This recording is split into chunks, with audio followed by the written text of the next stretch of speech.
तो दुनिया उस टाइम पे एक चेंज हो गई जब मोबाइल आए, दूसरा चेंज हुआ जब 2023 में चैट जीपीटी आया। In the rush of AI we are ignoring the core architecture, the security, networking और द स्केलेबिलिटी, ऑब्जर्वेबिलिटी, इस चीज़ों पे कोई ध्यान नहीं दे रहा है। 95% of pilot project fails in big enterprise. So what do you think इसके पीछे रीज़न क्या है? तो उनका प्रॉब्लम स्टेटमेंट यहाँ से स्टार्ट होता है कि हमें कुछ भी करके एआई यूज़ करना है। तो वो ये नहीं पूछते कि भाई मेरे सॉल्यूशन या फिर मेरे प्रॉब्लम स्टेटमेंट के लिए एआई की ज़रूरत है क्या, क्योंकि जो काम सिर्फ एक simple Python script cloud run job से भी हो सकता है, उस चीज़ के लिए आपको एआई चाहिए। What is one common mistake that you see that every new company does? तो over engineering sometimes kills lot of architecture, so you have to just serve your purpose. अगर आपका रिक्वायरमेंट फुलफिल होता है तो even though it is the simple solution, that is the good solution. AI is nothing but 70% of your data. Without data AI can not do anything. Okay, so अगर आपके पास proper data नहीं है, proper documentation नहीं है और वैसा system आप AI को दे रहे हो तो एआई में तो इशू क्रिएट ही होंगे। What is your opinion कि क्लाउड एंड SRE जॉब्स उसमें क्या इम्पैक्ट पड़ेगा एआई का?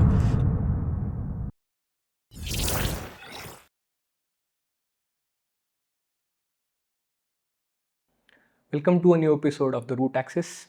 क्या आपको पता है कि 70% कंपनीज का क्लाउड आर्किटेक्चर बाय एक्सीडेंट बना है and 95% of AI pilots are failing in big enterprise. इसी के पीछे की लॉजिकल एंड रीजनिंग बातें आज हमने की है हमारे गेस्ट मिस्टर विशाल बुलबुले के साथ। He started his journey as a analyst and now he is a multi cloud expert with 12x Google Cloud certifications. He recently embarked on his own journey and founded his company called as TechTrapture. इस podcast में हमने discuss किया about agentic AI and how you can make your agentic AI workflows better and secure. हमने ये भी discuss किया कि आप क्या बिगिनर मिस्टेक्स अवॉइड कर सकते हो when building for cloud and how you can improve your overall security of your infra. So let's dive in. Hello Vishal भाई। Hey, hi Pratik. Welcome to the Root Access. Yeah, thanks Pratik for having me here. So when I was researching for questions for you and when I looked at your profile, you started as an analyst. Yes, correct. Then after that आपने shift किया enterprise में. Then उसके बाद you understood the core problems of the AI and now you are starting your own venture, starting your own product. So how was that shift between from an analyst to an architect right now? So what was the mind shift that required in all of this journey? Okay, so जैसे कि प्रतीक आपने बोला right, so it's more than a mindset shift than a technical change. So जैसे कि हम as a engineer काम करते थे, एज ए एनालिटिस्ट काम करते थे, so we work as a task base.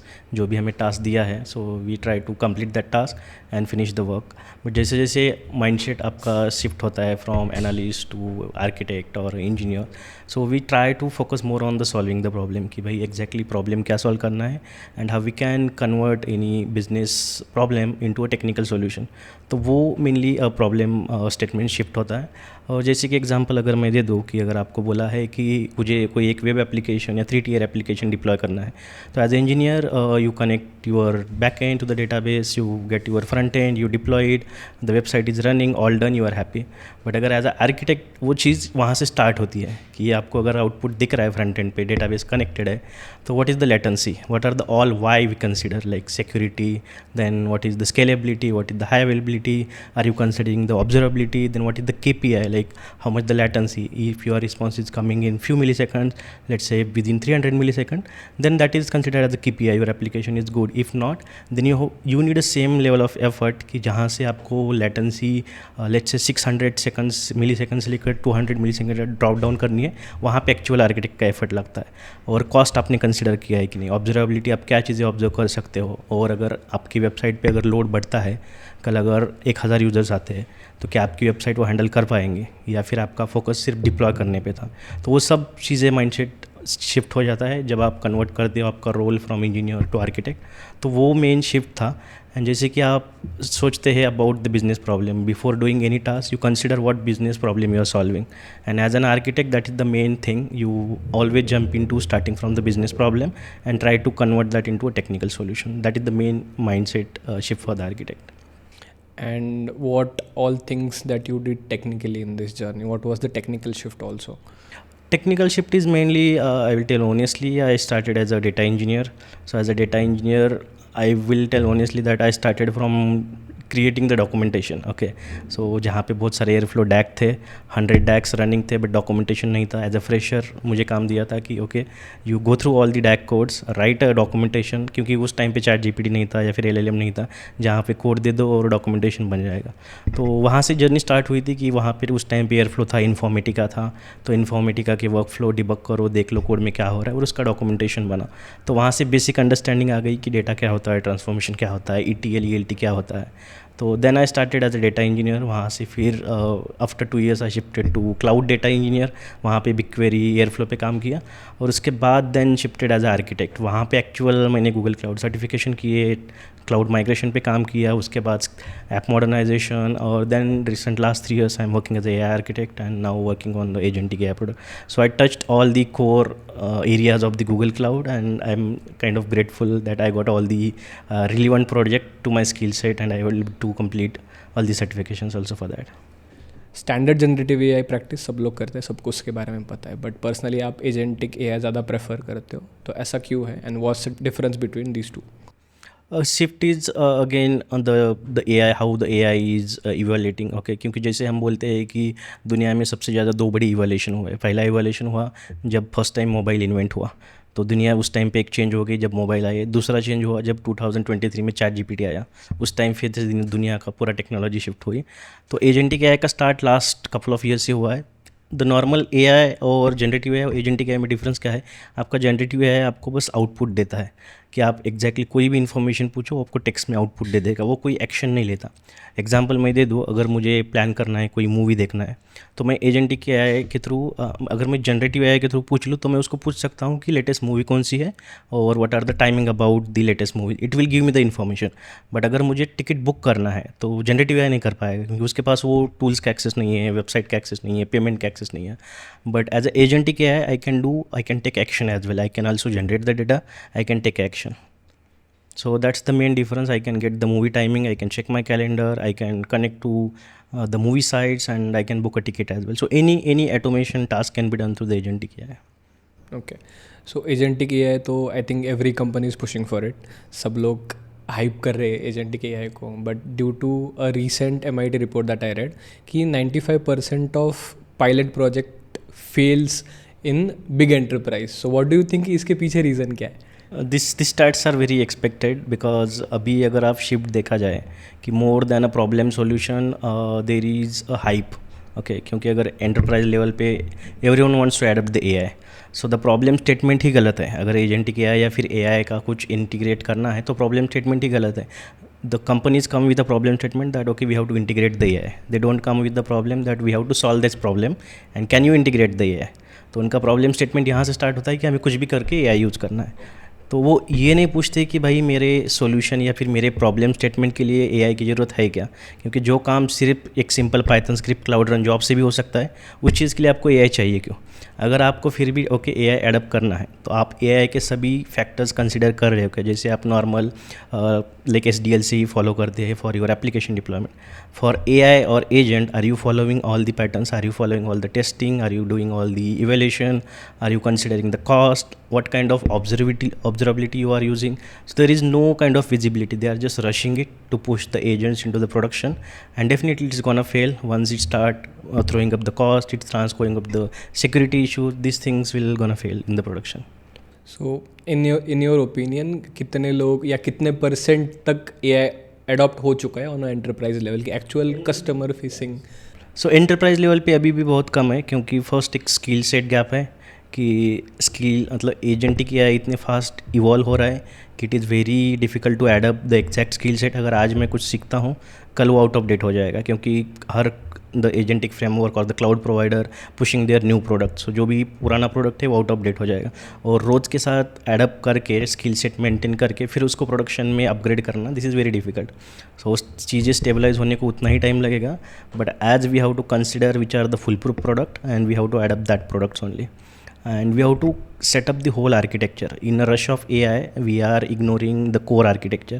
Let's say the security, networking और the scalability, observability, इस चीज़ों पे कोई ध्यान नहीं दे रहा है, कि mostly they are in a rush to AI का कुछ बनाना है, एआई का कुछ इंटीग्रेट करना है, उसके वजह से फिर बहुत सारी सिक्योरिटी इश्यूज आएंगे। तो ये सब चीज़ें होती रहेंगी जब तक आप कोर आर्किटेक्चर पे ध्यान नहीं दोगे। तो जब आप स्टैंडर्ड या ट्रेडिशनल प्रोजेक्ट के लिए आर्किटेक्चर बना रहे हो एंड जब एआई के लिए आर्किटेक्चर बना रहे हो, तो उसके लिए क्या चीज़ें अलग से हमें सोचनी पड़ती है for AI specific? So AI का आर्किटेक्चर और ट्रेडिशनल आर्किटेक्चर में डिफरेंसेस है, बहुत सारे डिफरेंसेस हैं। जैसे कि हम नॉर्मल जो अपना प्रोजेक्ट रहते हैं क्लाउड आर्किटेक्चर प्रोजेक्ट, वहाँ पे अपन सोचते हैं कि एपीआई बेस्ड एक्सेस रहेगा या फिर एपीआई बेस्ड सिक्योरिटी रहेगी। बट जैसे हम एआई प्रोजेक्ट पे शिफ्ट होते हैं तो वहाँ पे एलएलएम बेस्ड सिक्योरिटी आती है। वहाँ पे हमें कंसिडर करना पड़ता है कि LLM kind of security threats क्या है, प्रॉम्प्ट इंजेक्शन क्या है। अगर रिपोर्ट्स पढ़ी होगी तो एक ऑटोमोबाइल सेक्टर में एक पर्सन ने एजेंटी के एआई को kind of prompt injection attack किया और $70,000 की यूएससी उसने $1 में परचेस कर दी, just because he kind of give the wrong instruction to the AI model and then they have to shut down their sales agent.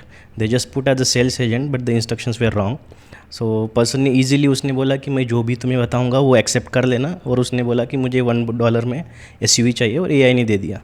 तो architecture में हमें ये सब चीज़ें कंसिडर करनी पड़ती है कि सिक्योरिटी थ्रेट्स अलग है। ऑब्जर्वेबिलिटी में क्या है कि नॉट हमें सीपीयू यूटिलाइजेशन मॉनिटर नहीं करना है, हमें टोकन यूसेज मॉनिटर करने हैं, एलएलएम कॉल्स मॉनिटर करने हैं, टूल्स यूसेज मॉनिटर करने हैं। तो आर्किटेक्चर में बहुत डिफरेंस है। बट कोर आर्किटेक्चर जो है, जैसे कि नेटवर्किंग हो गया, कंप्यूट हो गया, तो वो तो बेसिक चीज़ें रहेगी। सो आपने इसी को पैरेलल पकड़ते हुए आपने एक रीसेंट आर्टिकल लिखा जो मैंने पढ़ा था, it was about an autonomous SRE agent, ठीक है। तो आपको क्या लगता है कि इंसिडेंट मैनेजमेंट के केस में एआई कितना आगे है अभी, एंड ऐसा कभी पोजीशन आ सकता है कि without human in the loop directly server outage directly AI agent ही सॉल्व कर दे? देखो, कर तो सकते हैं but I personally won't recommend that, because we always need a human in the loop whenever there is a critical system or whenever there is a production system running, okay? Because जहाँ पे मैंने काम किया, मैंने just initially production support में भी काम किया है, जहाँ पे क्रिटिकल प्रोडक्शन सिस्टम में मैं नाइट शिफ्ट में काम करता था या फिर हर शिफ्ट में एक बंदा रहता था, और अगर कुछ प्रोडक्शन में फटता था तो 100 लोग कॉल पे आ जाते थे। तो उसमें इतना प्रेशर रहता है कि आपको बिजनेस को भी अपडेट देना है, स्टेक होल्डर को अपडेट देना है, मैनेजर को इन्फॉर्म करना है, नोटिफिकेशन भेजने, फिर आपको इशू ट्रबल शूट करना है, लॉग्स चेक करने हैं, और फिर जाके आप सोचोगे कि इशू फिक्स कैसे करना है। तो उस चीज़ में कहीं कहीं पे तो एआई एजेंट हेल्प कर सकते हैं, just to detect the issue, send communication, find the root cause, check the logs and then send a report to the human. और वहाँ पे फिक्स करने का जो काम है वो वहाँ पे ह्यूमन इंटरवेंशन हो सकता है, क्योंकि आप 100% श्योर नहीं हो सकते कि आपका एआई 100% प्रोडक्शन में जाके बग फिक्स करेगा। गलती से कुछ और कर दिया तो बाकी के 10 सिस्टम फट सकता है। तो human in the loop is always important. But हाँ, इंसिडेंट मैनेजमेंट 90% इंप्रूव हो सकता है just because of AI. Currently the human which are handling the production, they always work in high pressure. So वहाँ पे एआई की और agentic AI की बहुत ज़्यादा हेल्प हो सकती है। सो मतलब जो रिकवरी का टाइम है वो कम कर सकते वो सर आरटीओ आरपीओ उसमें बहुत ज़्यादा डिफरेंस हो सकता है। तो आपके इतने साल का आर्किटेक्चर का एक्सपीरियंस है, तो what is one common mistake that you see that every new company does? I mean, if you talk about cloud architecture or enterprise architecture, one thing I feel is sometimes the over engineering. So जो चीज़ easily हो सकती है या फिर जो चीज़ के लिए सिर्फ let's say you just need simple serverless application, वहाँ पे कुबरनेटिस क्लस्टर की ज़रूरत नहीं है, राइट? सो बहुत सारी चीज़ों में ओवर इंजीनियरिंग होती है। एग्जांपल अगर पाइथन का आपका बैकएंड है तो हो सकता है कि आप नॉर्मल फ्लास्क यूज़ कर सकते हो, for a web it is Streamlit app use कर सकते हो। बहुत जगह पे होता है कि मल्टीपल टेक स्टैक इन्वॉल्व होते हैं, कि आप रिएक्ट में आपका फ्रंट एंड, नोड में बैक एंड, पाइथन में अगर अलग से back end script. So over engineering sometimes kills lot of architecture. So you have to just serve your purpose. अगर आपका रिक्वायरमेंट फुलफिल होता है तो even though it is the simple solution, that is the good solution. और दूसरी एक चीज़ कि lot of architect try to build a perfect solution. तो परफेक्ट सोल्यूशन कुछ नहीं होता है, क्योंकि आपको बस क्या होता है कि आपका सिस्टम बनाना है जो कि फेल्यूर के टाइम भी आपको सपोर्ट करे। तो आपको फेल्यूर के लिए प्लान बनाने हैं, आपको ये नहीं बनाना है कि मेरा एप्लीकेशन फेल ही नहीं होगा। अगर आप बनाएंगे एप्लीकेशन फुल प्रूफ, AWS का सर्वर डाउन जाएगा, GCP का नेटवर्क आउटेज हो जाएगा, तो कुछ करके फ़ायदा नहीं है। तो आपको बस ऐसा आर्किटेक्चर बनाना है जो फेल्यूर में आपको कैसे रिस्पॉन्ड करेगा। तो वो that is kind of the good architecture, not the perfect architecture. तो मतलब आप कितना जल्दी रिकवरी कर सकते रिकवरी करते हैं, आपका RTO कितना है, RPO कितना है, और अगर एप्लीकेशन फेल होता है तो वो एडरप्टली सब कनेक्शन क्लोज करेगा या फिर ग्रेसफुल शटडाउन होगा, यूज़र को कम्युनिकेशन कैसे कर रहे हैं और कितने टाइम में रिकवर होगा। या फर्स्ट थिंग आपके प्रिवेंटिव मेजर क्या है और करेक्टिव मेजर्स क्या है। अगर आपको डैमेज होने के बाद 2 घंटे बाद आपको अलर्ट आ रहा है कि आपका एप्लीकेशन डाउन है, वो you already losing lot of moneys, right? So वहाँ पे बहुत सारी चीज़ें होती है। और एक mistake lot of architect do कि ऑब्जर्वेबिलिटी को बहुत अंडर एस्टिमेट करता है। Okay. they try to focus more on application functionality, database, observability. They will consider okay we'll do it later. But क्या होता है जब तक आपको चीज़ें दिखेगी नहीं तब तक आप एनालाइज नहीं कर पाओगे, ऑप्टिमाइज नहीं कर पाओगे. तो observability is where core component of architecture. आपको इग्नोर नहीं करनी चाहिए. वहीं से आपको पता चलेगा आपके एप्लीकेशन में क्या क्या इश्यूज़ है. ऑब्जर्वेबिलिटी के बाद बहुत सारे इश्यूज़ आपको दिखेंगे जो कि आपको नॉर्मल डेली फंक्शनलिटी में नहीं दिखेंगे, जैसे कि लेटेंसी हो गया, हिडन एरर्स रहेंगे या फिर सिक्योरिटी रिलेटेड वल्नरेबिलिटीज़ रहेंगी. तो ऑब्जर्वेबिलिटीज़ में बहुत सारी चीज़ें आपको दिखेंगे. तो observability should be from the day one. So that is the lot of architecture mistakes are there. And एक नए स्टार्टअप को आप क्या एडवाइस दोगे कि ये चीज़ें आप करो कि जिससे आपका स्टार्टिंग से ही आर्किटेक्चर अच्छा बनेगा? हाँ, तो कोर फंक्शनैलिटी पे फोकस करना है, कोर आर्किटेक्चर पे. जैसे कि आपको फिर से अलग नया एक एजेंट नहीं बनाना है. तो आपको पहले फोकस करना है कि आपका बिजनेस प्रॉब्लम आप क्या सॉल्व कर रहे हो. उसके लिए आपको टेक्निकल क्या आर्किटेक्चर आप बना सकते हैं. और फोकस आपको करना है, कोई भी एंटरप्राइज या कोई भी कस्टमर नहीं चाहेगा कि उसका आर्किटेक्चर सिक्योर ना हो. तो from day one you should consider security. आप कोई भी क्लाउड यूज़ कर लो, सिक्योरिटी चाहिए आपको 3 लेवल पे: नेटवर्क सिक्योरिटी, डेटा सिक्योरिटी या फिर IAM. तीनों में कंप्रोमाइज़ करोगे या तीनों में से एक में भी कंप्रोमाइज़ करोगे तो आपका एप्लीकेशन कितना भी अच्छा हो एक दिन फटेगा.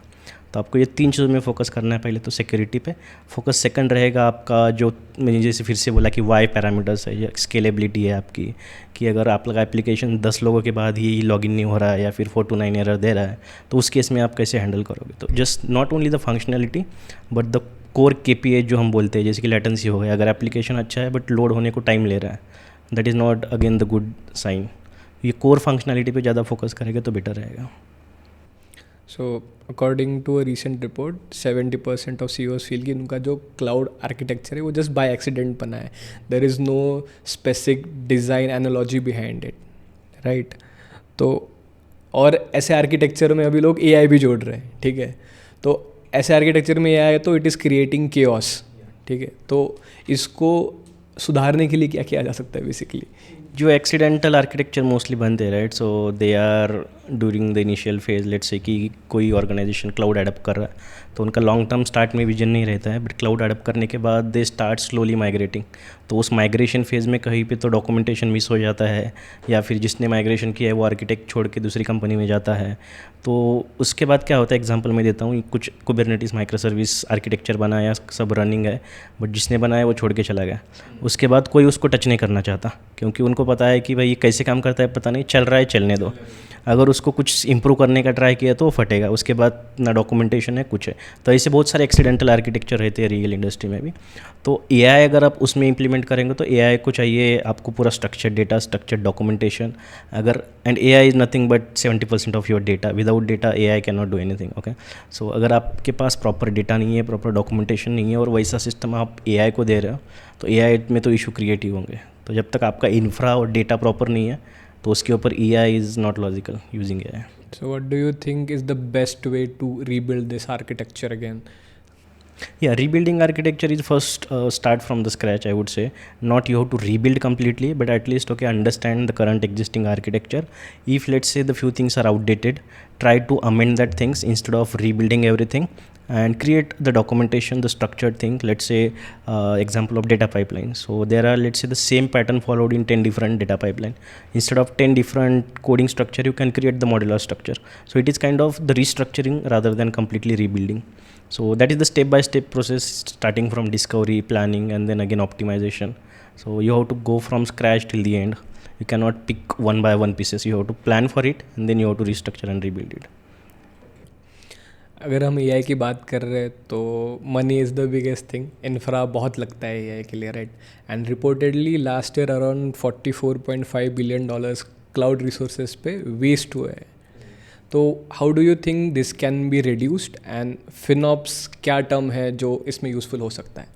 या सो अगेन आर्किटेक्चर, जैसे लास्ट क्वेश्चन था, राइट, कि हम आर्किटेक्चर में क्या चीज़ें मिस करते हैं. जैसे मैंने ऑब्जर्वेबिलिटी का पॉइंट दिया, तो FinOps is one of, I would not say exactly the framework, but it is kind of the process also. Okay, so FinOps is terminology बस the process followed by developer. तो उसमें क्या है, FinOps के 3 part है. First रहेगा आपका observability रहेगा, जो कि विजिबिलिटी, आपको विजिबिलिटी होनी चाहिए कि कहाँ पे आपका कॉस्ट जा रहा है. मान लो आपके ऑर्गेनाइजेशन में 100 अलग अलग प्रोजेक्ट है, 10 अलग अलग टीम है और आप सिर्फ मंथली पेमेंट कर रहे हो, तो आपको ये नहीं पता कि कौन सी टीम को कितना पैसा लग रहा है, कौन से क्लाउड प्रोजेक्ट में कितना पैसा जा रहा है।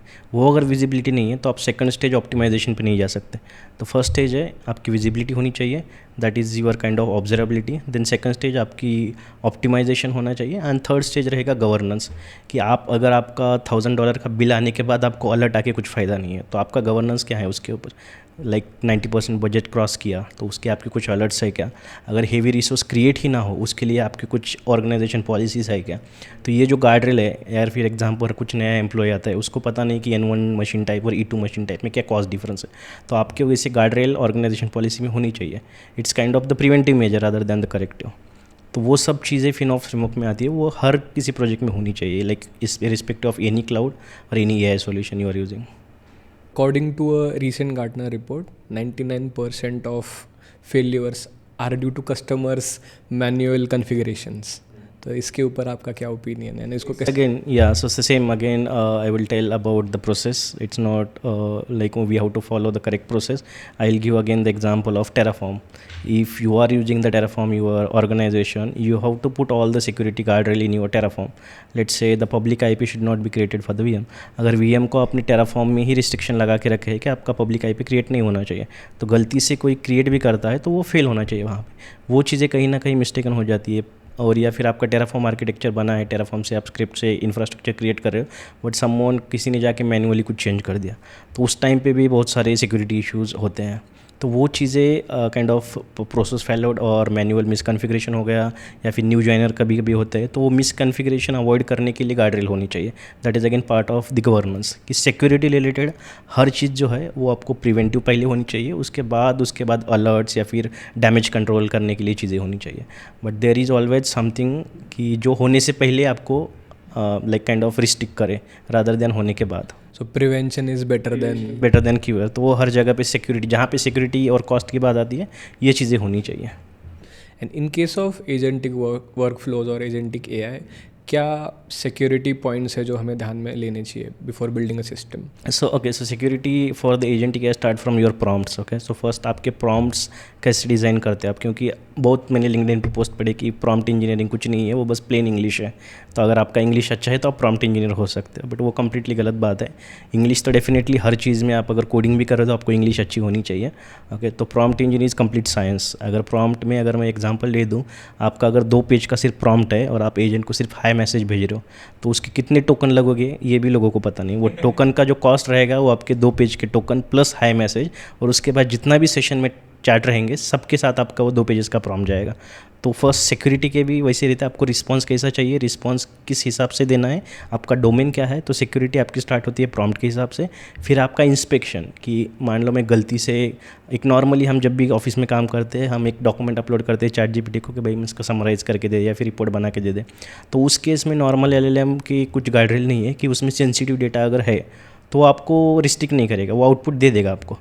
गलती से क्रेडिट कार्ड नंबर चला गया, गलती से आपका CVV नंबर चला गया, या फिर एनी हेल्थ रिलेटेड कोई डॉक्यूमेंट चला गया, तो LLM रिस्ट्रिक्ट नहीं करेंगे। बट हम एजेंटिक वर्कफ्लो जब बनाते हैं तो हमें उसको एडिशनल गाइडलाइन चाहिए, जैसे कि model armour provide, Google cloud provide model armour. तो वहाँ पे आपका प्रॉम्प्ट LLM तक जाने से पहले कुछ रिस्ट्रिक्शन चाहिए, लाइक प्रॉम्प्ट आपका इंस्पेक्शन होना चाहिए, रिस्पॉन्स का इंस्पेक्शन होना चाहिए। जितने आप टूल कॉल कर रहे हो उसमें भी, जैसे कि एग्जांपल दे दो BigQuery, अगर बहुत लोग BigQuery के साथ MCP यूज़ करते हैं, बट वहाँ पे उनकी कुछ गाइडलाइन नहीं है। अगर BigQuery normal select star query लिख दी तो पूरा टेबल स्कैन हो जाएगा, $1000 का बिल आ जाएगा। तो वहाँ पे कॉस्ट सिक्योरिटी दोनों चीज़ें है। तो आपको प्रॉम्प्ट इंस्पेक्शन चाहिए, फिर आपका रिस्पॉन्स इंस्पेक्शन चाहिए, टूल लेवल पे आउटपुट का स्ट्रक्चर आउटपुट चाहिए। तो हर एक लेवल पे ये सिक्योरिटी के इश्यूज आ जाएंगे। Right, so from your journey आप एक रोड मैप बता सकते हो, अगर कोई फ्रेशर या कोई ऐसा देख रहा है जिसको इसमें स्विच करना है तो उसको हेल्प हो पाए? हाँ, मेरा रोड मैप मैं स्टार्टिंग से यूट्यूब पे भी वही बताता हूँ कि लाइक क्लाउड सीखना या फिर AI या डेटा इंजीनियरिंग जो भी सीखना है, ये स्विमिंग के जैसा है। आप किताब में पढ़ के नहीं सीख सकते कि कैसे स्विम करना है, आपको पानी में कूदना पड़ेगा तभी आप स्विम कर पाओगे।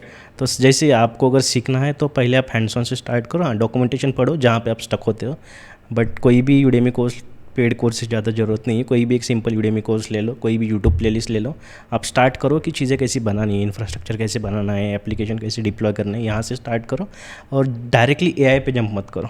मेरा सिंपल यही एक चीज़ एडवाइस है कि start from the basics of cloud, basics of data, and then go for AI। if you are going to AI without data, that's gonna hamper your career in future. So at least basics of data आपको चाहिए, आपको ज़रूरत नहीं है आप पूरा data BRICS वगैरह सब चीज़ें करो, बट आप लिस्ट आपको समझ में आना चाहिए ELT क्या है, ट्रांसफॉर्मेशन क्या होती है, ETL क्या है, या फिर जो भी डेटा वेयर हाउसिंग कंसेप्ट क्या होती है, डेटा के साथ पाइथन कैसे हैंडल करता है, वो सब चीज़ें आपको चाहिए। उसके बाद ही आप AI पे जंप कर सकते हैं। बट बेसिक्स जैसे कि हम बोलते हैं कि द क्लाउड बेसिक्स, जैसे क्लाउड इंफ्रा हो गया, नेटवर्किंग हो गया, कंप्यूट हो गया, स्टोरेज हो गया, उसके बाद data, and then only go for AI. So don't jump directly to the AI. That is my advice to the every freshers और the learners. When we are talking about agents, right? So agents don't hold memory as well, right? So agents को memory and context retain करने के लिए हम लोग क्या methods use कर सकते हैं? सो एजेंट को देखो, एजेंट के फ्रेमवर्क के अलग, जैसे कि अलग अलग फ्रेमवर्क्स है, लैंग्राफ हो गया, गूगल ADK हो गया, या फिर क्रू AI हो गया, they have native frameworks as well, you can use. जैसे एग्जांपल मैं ADK का अगर दूँ तो ADK में मेमोरी बैंक करके अलग से फीचर है, बट जितना हम मेमोरी यूज़ भी करते हैं तो उसके भी एडवांटेजेस एंड डिसएडवांटेजेस है कि not you always need a memory. But let's say I will give example, support agents है, तो सपोर्ट एजेंट या फिर नॉर्मल बिहेवियर एजेंट का कैसा रहता है कि हमने करंट सेशन में जितना चैट किया है एजेंट को उतनी मेमोरी रहेगी, that is we call as short term memory.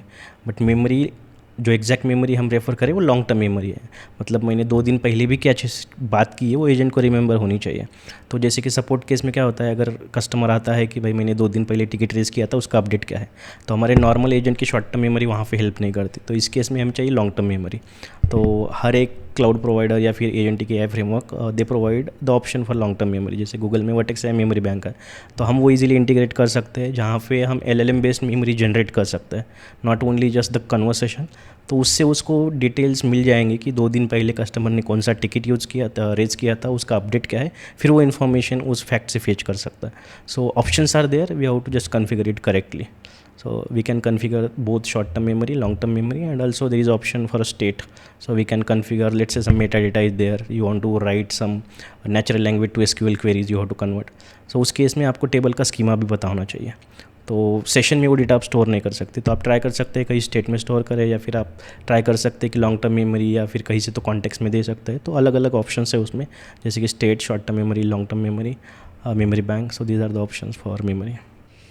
On an enterprise level, so there are 2 options ideally. So either you can host your own open source model, or either you can use the public APIs that are available, that are provided by OpenAI, Anthropic, and etc. companies, right?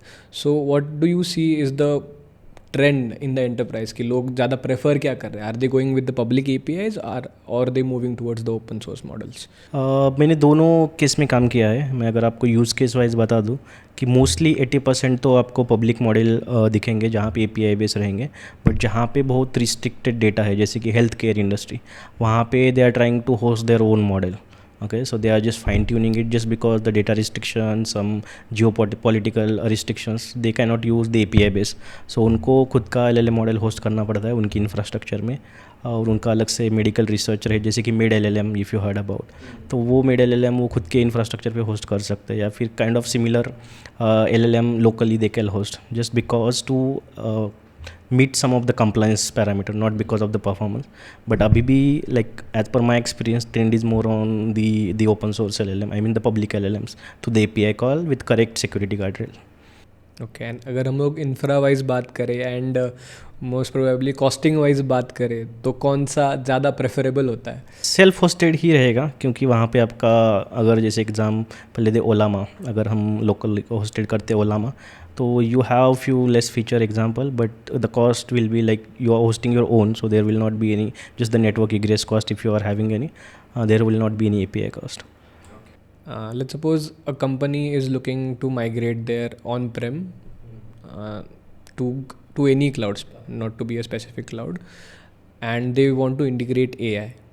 So what do you think is the biggest challenge is in this scenario in case of migration? First thing, they have to plan it, right? I mean her migration में अलग अलग phases होते हैं. आपका discovery रहेगा, planning रहेगा, फिर actual deployment रहेगा, या फिर आपका ऑप्टिमाइजेशन होगा. तो उनको पहले कंसिडर करना है कि AI उनको किस स्टेज में चाहिए. ओके, अगर उनको डे 1 से AI चाहिए तो उनका ऐसा प्रॉब्लम स्टेटमेंट क्या है, and that is not good use case to use AI from. First आपको इंफ्रास्ट्रक्चर माइग्रेट करके क्लाउड पे स्टेबल करना है, उसके बाद उसको AI, हाँ आपको माइग्रेशन प्रोसेस में AI इंटीग्रेट करना है, that is a good use case कि आपको AI का हेल्प लेके आप आपका कोड माइग्रेट कर सकते हैं. But you have to plan for it, where and how you are going to deploy your AI application. So this is based on the use case again. So what is the use case of the infrastructure, and if it is during the migration phase, definitely I can help them to accelerate their migrations. So now there are a lot of new things coming out, right? तो ऐसा कौन सी technology है जिसके लिए आप बहुत ज़्यादा excited हो अभी in future coming? Cloud code, all cloud like tech stack, they are having cloud cowork, cloud code, and all cloud models.